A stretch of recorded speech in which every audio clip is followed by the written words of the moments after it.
Okay, there's some specific type of titration problems that don't just give you molarity and volume, but they also ask you for the pH. So this causes you to have a few extra steps in this problem. So we're going to start with looking at the equation to make sure that it's balanced. And if you look at each side, you'll notice that there are equal numbers of all the components on each side. So it's already balanced. Let's put our information underneath what's given. So we're going to start with the fact that you have 25 milliliters of hydrochloric acid and 0.1000 molarity, and it's combined with 0.1 molar sodium hydroxide, and there's 15 milliliters of that. Well, when you look at that, it looks kind of confusing because it's not like what you've seen before. So the first thing you want to do is figure out how many moles of each of these you have, because this is a little bit different kind of titration problem because they want you to find the pH.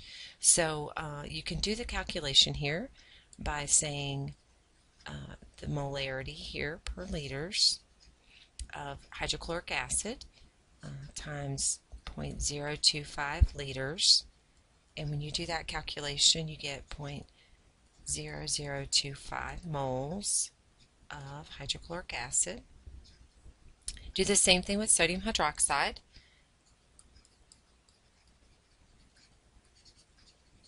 Alright, per liter, and you have 0.015 liters, and these liters cancel, so you end up with moles.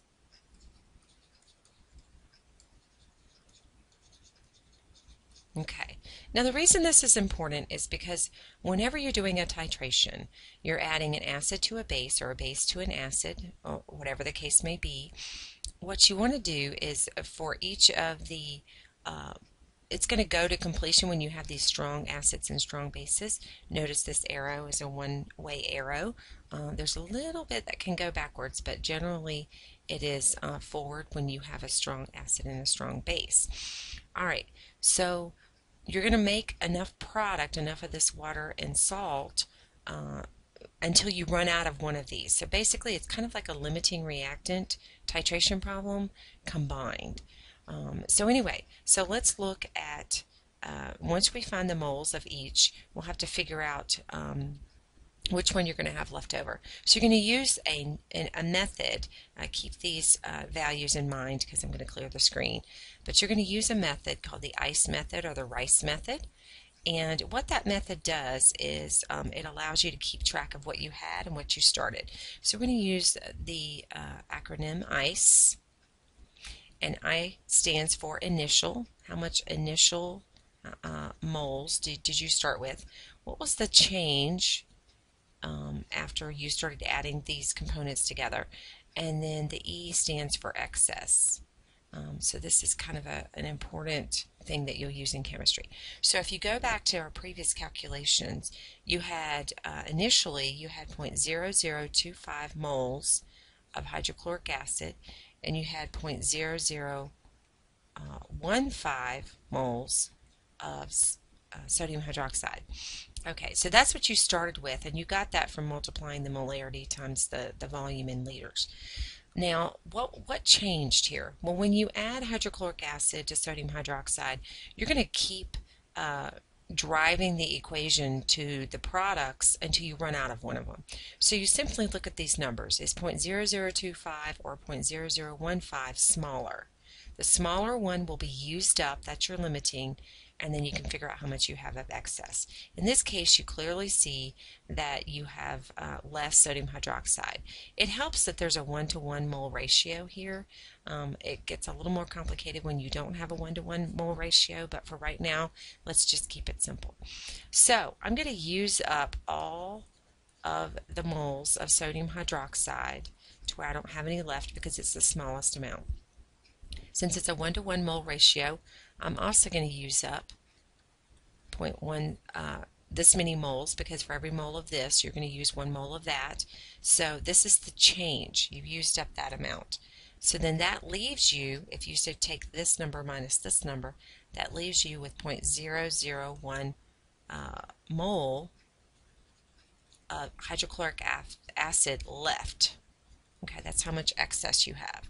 And again, you're going to be making this number of moles of water and this exact number of sodium chloride because, again, they're all mole ratios. You can think of it like a recipe.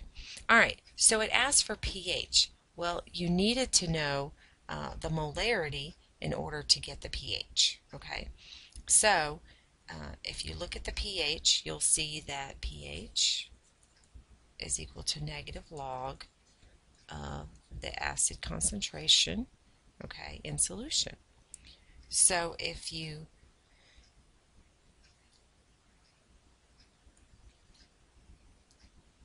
we need to decide how much hydrogen ion concentration. Again, this is equal to moles of H's per liter of solution.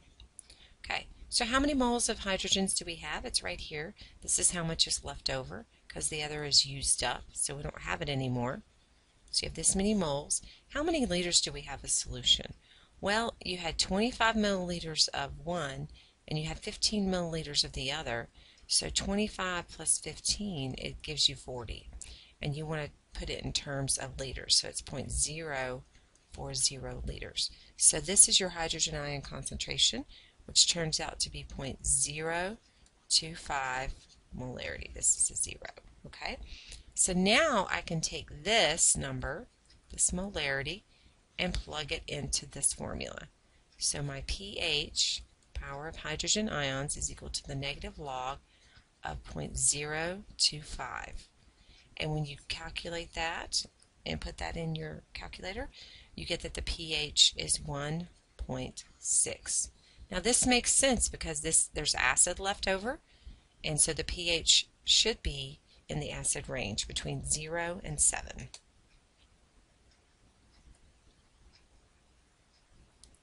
Okay, let's do another one.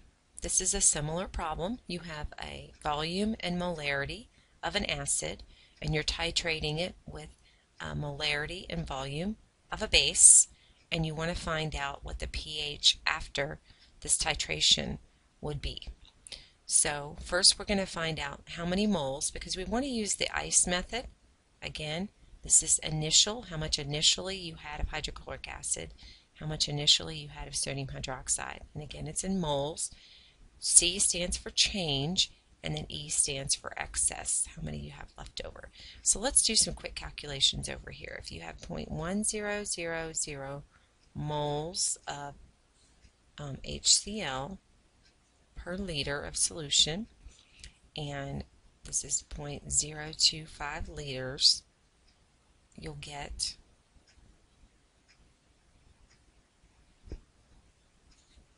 0.0025 moles. So we'll put that number over here, 0.0025 moles. And this is hydrochloric acid. Then you're going to look at your base. You have 0.1000 moles of your base, sodium hydroxide, per liter.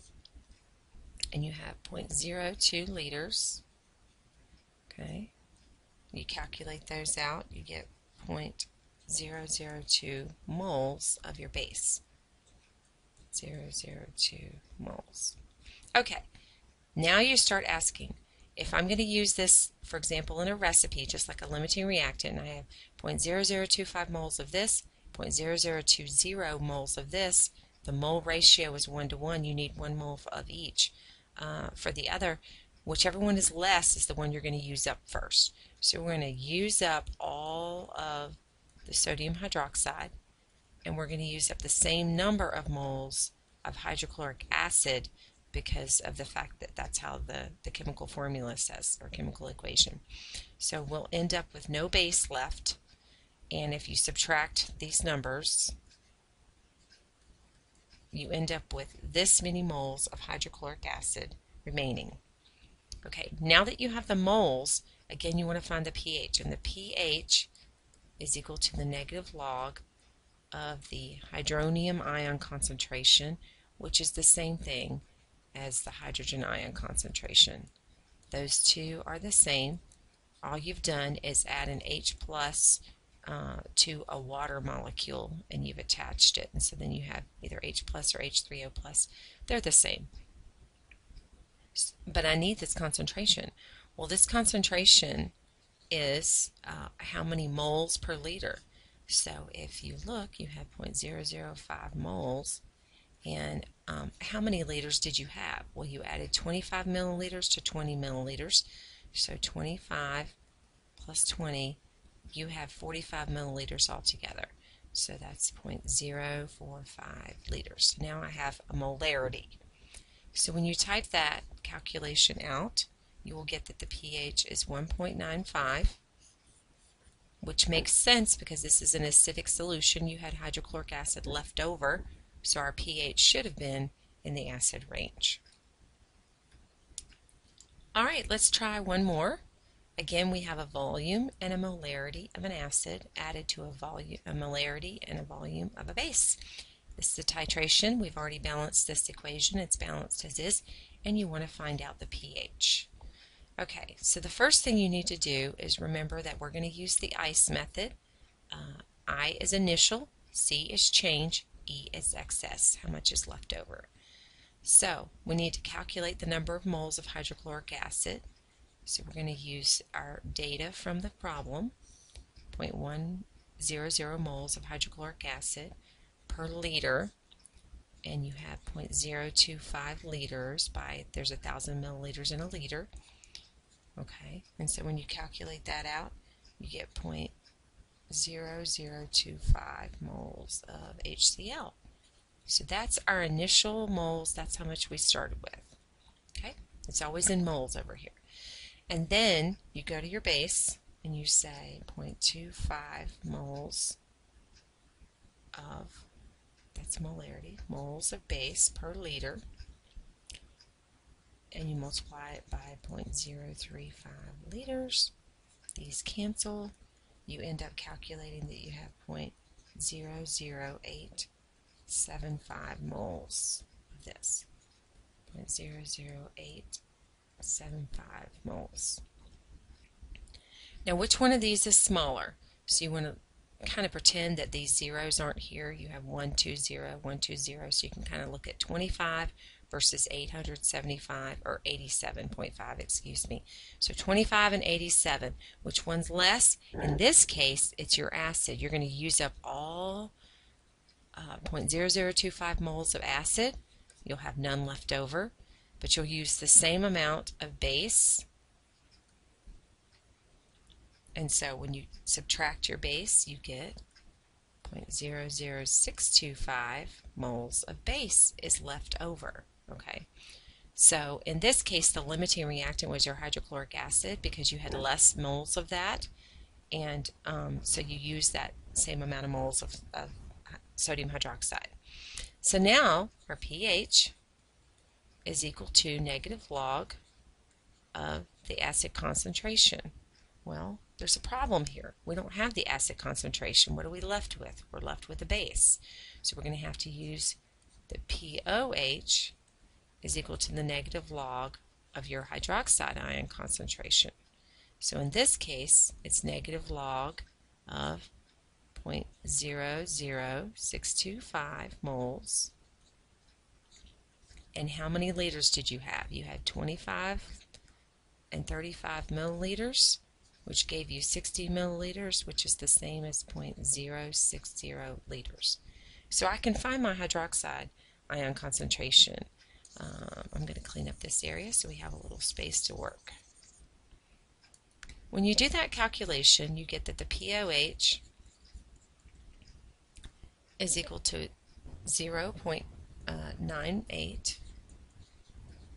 All right, and we know that the pH plus the pOH is equal to 14. So if we're looking for the pH and this number is 0.98, you can find pH by saying 14 minus 0.98. Again, your sig figs are kind of crazy here because of pHs, but we're just going to not worry about that. So then you get that it's 14 minus about 1, so the pH is 13. Now this makes sense because you're left